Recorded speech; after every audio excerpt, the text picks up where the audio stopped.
the Qatar World Cup will be gone in a few weeks, and it is in the news, and it has been in the news for all sorts of reasons. It was in the news initially because of allegations of corruption. It then came in the news because of the exploitation of labor. Apparently, surprise, surprise, Qatar was exploiting labor from poorer countries like India and Pakistan, and they were dropping dead like flies due to overwork and exhaustion in the heat as they built these fabulous stadiums for the world's modern-day gladiators to play around in. They have been in the news, of course, for their gender rights, and indeed now the LGBTQ plus issue, from denying people with different sexual orientations, identities, preferences their due. And of course, there's controversy because some players said we will wear the One Love band, and then of course backtracked. There was also the issue of beer not being served in the stadiums as guests arrived from all around the world to have a jolly good time. So Qatar has been in the news, and Glenn has worked in Qatar. Glenn has extensive experience of that country and that region. And so, Glenn, what do you think of all this controversy? Is it much ado about nothing? Is it a storm in a teacup? Is it making a mountain out of a molehill? Or is there something more to it?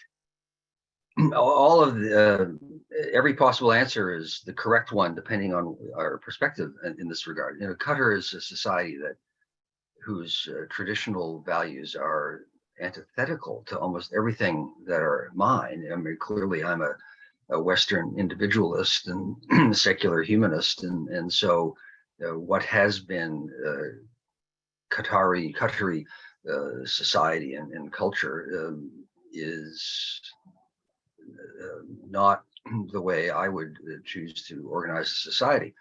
But is that a fair criticism? I mean, certainly I argue in favor and support gay rights and women's rights, individual rights. The rise of the individual is the triumph and the defining characteristic of Western civilization. Whatever the individual is, so long as, and this goes to the golden rule of any religion, so long as one doesn't harm others by one's actions, then one should be free to act as one wishes. All that said, much of this criticism is completely expected, can be anticipated, because I, as a gay person, am not happy, or I, as a female, I'm not happy, or I, as a beer drinker, I'm not happy that there are different cultural norms. And the point of the gathering is supposed to be football or soccer, not the chance to impose, however admirable, norms on another society. I think the specific criticisms of Qatar, frankly, even, are to a large extent unfair. Qatar is small and has a lot of money. China is big and has a lot of power.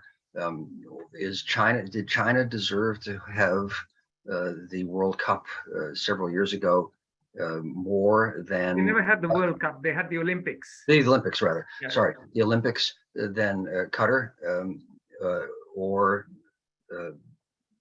well, I would say no.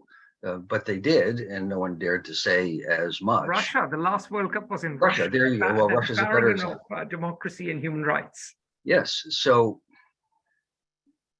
and some of the specific criticisms about all of the deaths of the immigrant workers, migrant workers, that have been asserted to have occurred. I have seen the conditions in which the migrant workers live, and they live in these are not palatial places. They're sort of trailer homes in the desert. The entire country is desert, and it's true that many of them have had their passports for years taken away, so they become sort of indentured servants at a time. But I'm skeptical that 5,000 of them died. I don't know the facts. But I suspect that it's 5,000 over 8 years in a population of 400 or 500,000 workers. And so is that the natural death rate? I don't know. I don't know. But you can argue that Qatar has made significant steps relative to its point of departure culturally with regard to women's rights. I actually taught professional females, which is unprecedented in Gulf Arab Muslim society, almost unique to Qatar. And Qatar created finances, protects Al Jazeera, which is doing in the Arabic speaking world, largely Muslim world, revolutionary openings of perception and potential possible debate.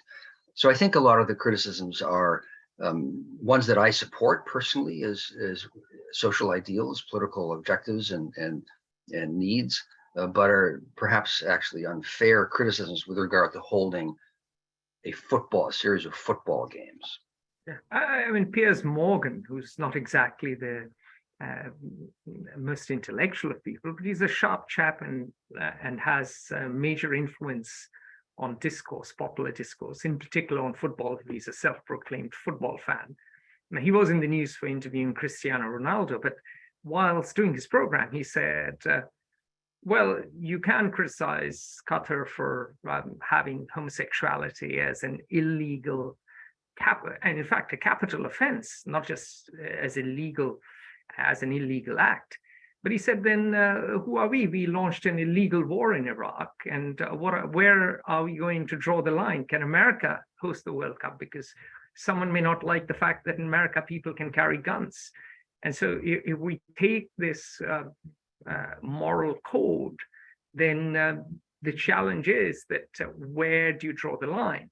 And now, having said that, there's a danger to taking that reasoning too far, because the 1936 Berlin Olympics did certainly act as a great piece of theater and propaganda for Hitler, and did arguably embolden him to play more fast and loose.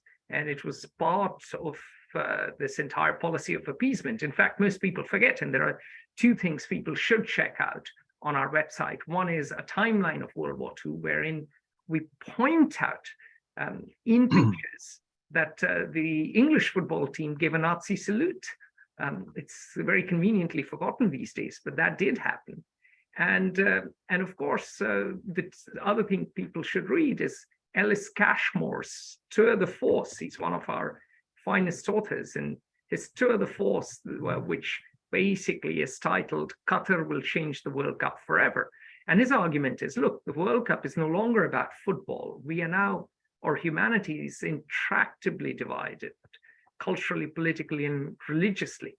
And what has happened in the recent past and will happen in the future is that sporting spectacles will become the focal point for some of these clashes, because those who believe in whatever ism, whatever rights they support, will see these sporting spectacles not just as a tournament, a theater for football, but also a place where they can fight these battles for cultures, or these culture wars, or whatever you want to call them. And that is the issue. And is Qatar so far along the spectrum as Nazi Germany? Probably not. Some of the criticisms that people make that, oh, Qatar should never have got it. FIFA is corrupt. I mean, you've called it a Molière-esque farce. But hey, every big organization in some way seems to be corrupt. The Catholic Church has a pretty terrible reputation. The US government these days isn't doing that much better. I wouldn't go there. The amount of money in the midterms apparently was just a teeny weeny bit too much. Anyway, so perhaps the entire controversy about Qatar reveals more about us than about Qatar itself, us as the entire world. in this case, because rarely in the recent years were Olympics such a focal point for such motion. Well, I Or the think World Cup, for that matter, in terms of these issues. Please. I think really where the arguments about Qatar's ills or FIFA's corruption and so on, less the FIFA point, demonstrate that we are more one world than we've ever been. That one world was the slogan of Wendell Willkie, Franklin Roosevelt's opponent in 1940. But who apparently was a candidate propped up by MI6. That's right. That's right. That's right. In direct opposition to the America First movement, which was a crypto-Nazi, certainly a fascist movement in the United States, isolationist, and one whose slogan and policies have been embraced by the Republican Party today. But I diverge. No, I think that our concern, should we hold the games because of labor practices in Qatar? Should we hold the games in Qatar because women in a very conservative Islamic society do not have the same rights as are laid out in the UN Charter or in Western civilizations? All these indicate we are not just arguing about, but largely centering the arguments around the Universal Declaration of Human Rights, the norms that are theoretically embraced by by all UN members. And so this is a revolution in human affairs. And for all of the struggles or frustrations you might have with Qatar specifically, I think they're a sign really of the progressive integration. The norms change through argument. Or the cultural hegemony of the West, as some would say. Well, those on the losing side of the argument will argue that, but those who embrace individual rights will argue rather the progressive spread of human aspirations. Join the conversation at Fair Observer and subscribe to our YouTube channel.